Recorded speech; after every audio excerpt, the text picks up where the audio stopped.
stand on a clean metal platform. A beautiful but antiquated elevator.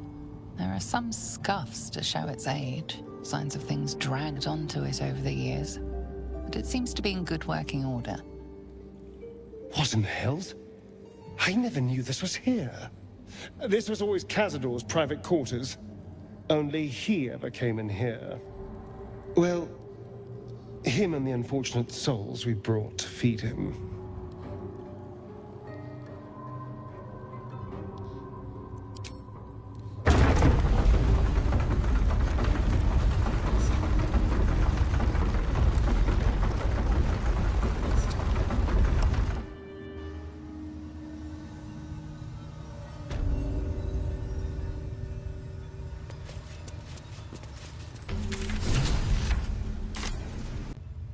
This is all so grand. To think, it was just sitting here, lurking under the floor.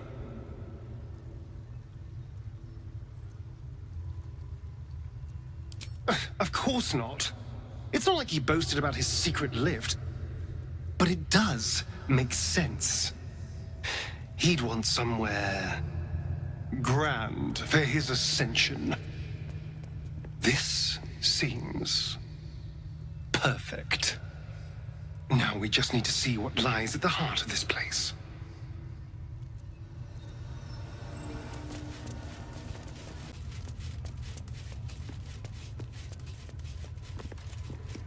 On the pillow rests a skull with a scroll clamped in its bony jaws. The skull's empty eye sockets flare with an eldritch gleam. You feel invited somehow to witness the skull's memories. It seems urgent. This skull is all that remains of the vampire Velioth.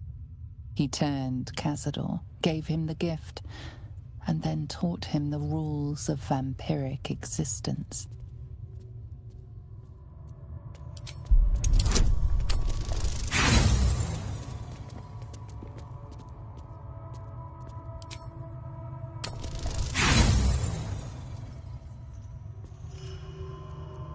Your attention wanders for a moment, and you miss the import of Velioth's ghostly whisper.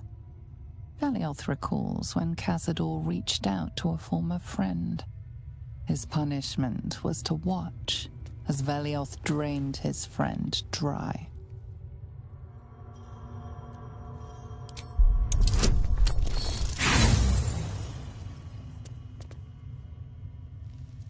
You are distracted by an errant thought and lose the thread of Velioth's lesson. Velioth recalls when Cazador rebelled against him. Cazador suffered 11 years of impalement because he failed.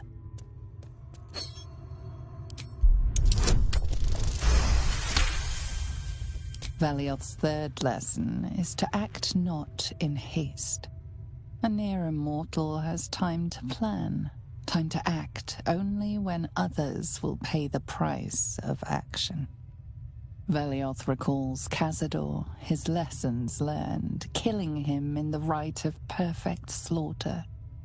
How they both laughed. Velioth recalls Cazador boiling the flesh from his skull, and then, to mock him, clamping his schooling scroll in Velioth's jaws. The skull's eyes flash a final time, and its jaws sag open.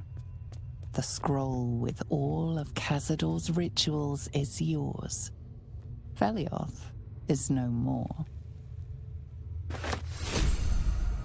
Even his precious rules.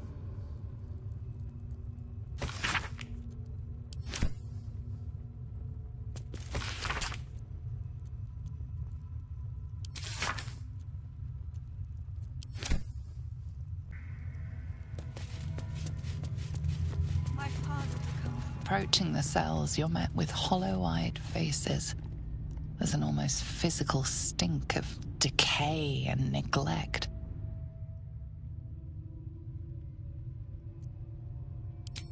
Hardly.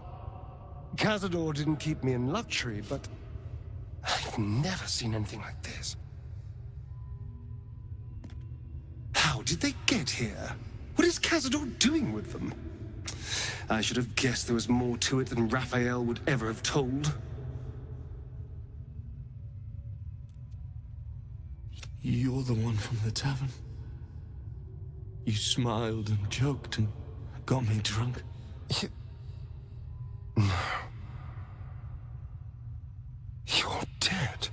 You called me so many sweet things. My name sounded like a lyric on your tongue. Sebastian. You remember me. You were handsome. Shy. You'd never been kissed. You taught me how. And then you destroyed me.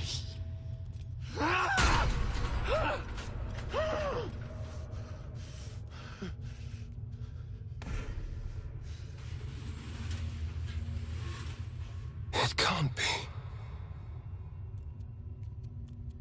Beneath the dirt and blood, you notice that every prisoner has a rune carved into their flesh.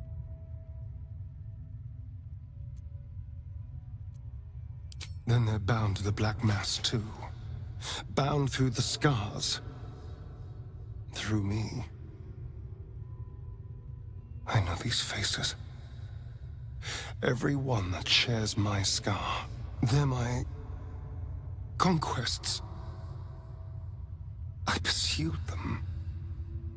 Seduced them. And brought them to Cazador. He told us he was feeding on them, but he turned them to spawn. He turned every last one, so we'd have souls for this cursed ritual. How long? What?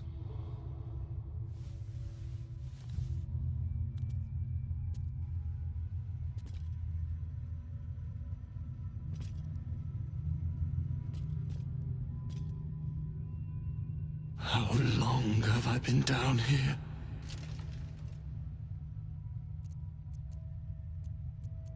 170 years. You were one of my first. My family.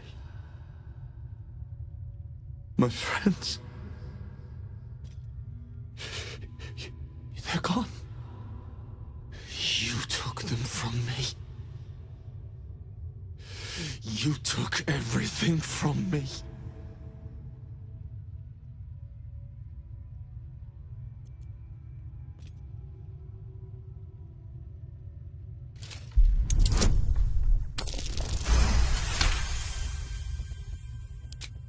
Kill him.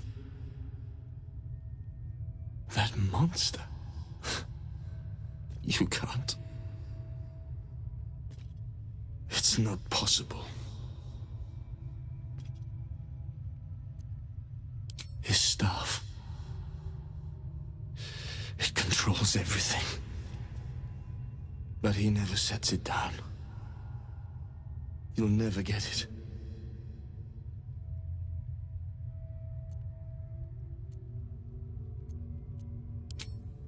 The Grand Chamber. Just ahead. But even if you can kill him, what then? What happens to us?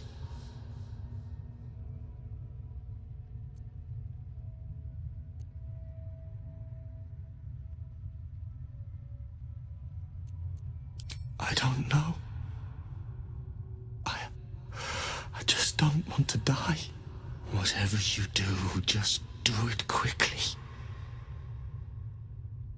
I can't go on waiting. We'll be back. You have my word. Gods above. He kept Sebastian. I should have known what Cazador was capable of. He's played us for such fools. Not just 7 spawn to placate the devil. 7 spawn and 7,000 souls bound to them in blood. Everyone, whoever trusted me enough to let down their guard, innocents, idiots, and the unlucky. It doesn't matter. I will need to sacrifice them all if I want to perform the ritual.